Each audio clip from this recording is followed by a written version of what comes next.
La Madonna delle conchiglie è arrivata restituita dal mare,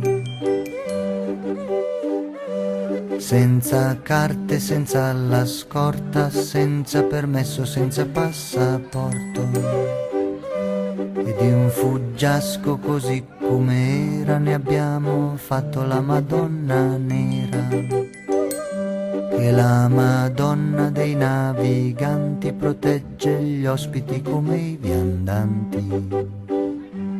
Volta l'onda e poi la rivolta mentre tremola sopra la barca. Sopra la barca la portano fuori guarnita tutta di conchiglie e fiori. Benedice chi si avventura, chi ha il cuore saldo e chi si ha paura.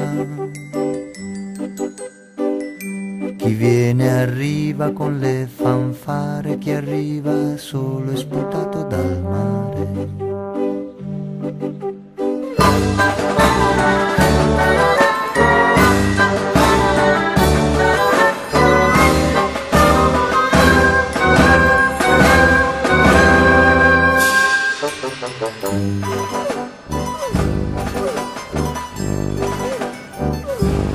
La Madonna delle conchiglie ha gli occhi come biglie, come